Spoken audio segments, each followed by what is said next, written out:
ఓం నమో వెంకటేశాయ నమః. ఈ వీడియోలో సాంప్రదాయ పద్ధతిలో పిండి దీపాలు ఎలా తయారు చేసుకోవాలో చూద్దాం. అలాగే వీటిని చలివిడి దీపాలని కూడా అంటారు. సప్త శనివారం రోజు ఈ దీపాలకి చాలా ప్రాముఖ్యత ఉంటుంది. ప్రతి శనివారం కూడా మనం వెలిగించుకోవచ్చు. ఫస్ట్ ఒక కప్పు బియ్యపిండి అయితే తీసుకోవాలన్నమాట. బియ్యపిండి తీసుకొని అందులోకి నేను 1 టేబుల్ స్పూన్ బెల్లం అయితే యాడ్ చేస్తున్నాను అనమాట. మీరు ఫస్ట్ టైం చేస్తుంటే నేను చెప్పే కొలతలకి కొంచెం తగ్గించండి. ఫస్ట్ టైం చేసే వాళ్ళకి త్వరగా రాదు. నేను అరటిపండు కానీ బెల్లం కానీ కొంచెం తగ్గించుకోండి, మిగిలినవన్నీ అలాగే యాడ్ చేయండి. నేనైతే ఇందులోకి ఆవు పాలు యాడ్ చేస్తున్నాను. సాంప్రదాయ పద్ధతిలో అయితే ఇలాగే చేయాలి. లేదు అంటే మీరు వాటర్ అయినా యాడ్ చేయొచ్చు, ఏం పర్లేదు. ఆవు పాలు వేసి మరీ తడిగా కాదు, అలా అని మరీ పొడిగా కాదు, నేను చెప్పిన విధంగా కలుపుకోండి. అండ్ ఆవు నెయ్యి కూడా నేను ఇందులోకి యూస్ చేస్తున్నాను. నువ్వుల నూనె కూడా యూస్ చేయొచ్చు, బట్ నువ్వుల నూనె యూస్ చేసిన వాళ్ళు ఆవుకు మాత్రం పెట్టకండి. ప్రెగ్నెన్సీతో ఉంటే ఇబ్బంది పడుతుంది.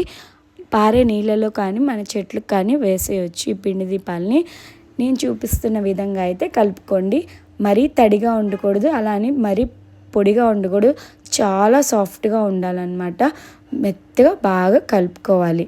ఈ విధంగా కలుపుకున్న తర్వాత మనం ఒక చిన్న చిన్న బాల్స్ లాగా చేసుకోవాలి. ఒక 7 చేసుకున్న తర్వాత రౌండ్గా చేసుకోవాలి.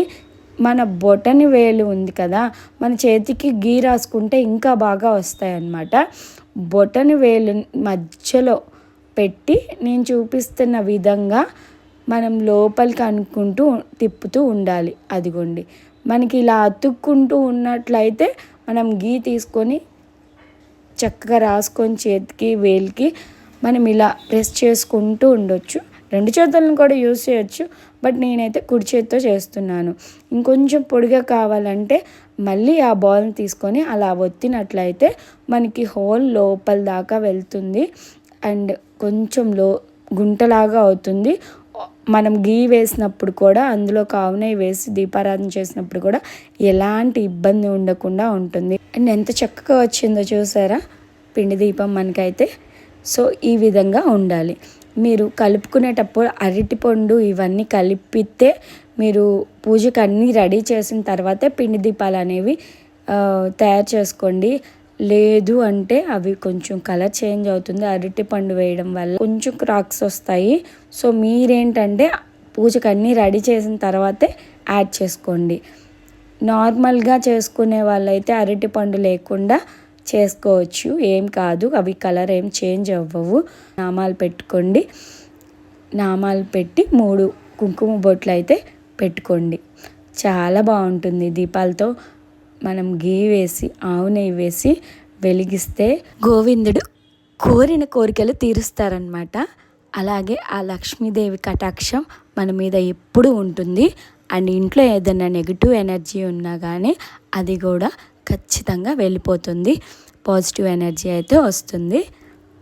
ఒక ప్లేట్ తీసుకొని అందులో తమలపాకులు పెట్టుకొని, తొడియాలు మన సైడ్ ఉండాలండి. అలా 7 తమలపాకులు చుట్టూ పెట్టుకొని తమలపాకుల మీద ఈ పిండి దీపాలు పెట్టుకొని మనం దీపారాధన అనేది చేసుకోవాలి.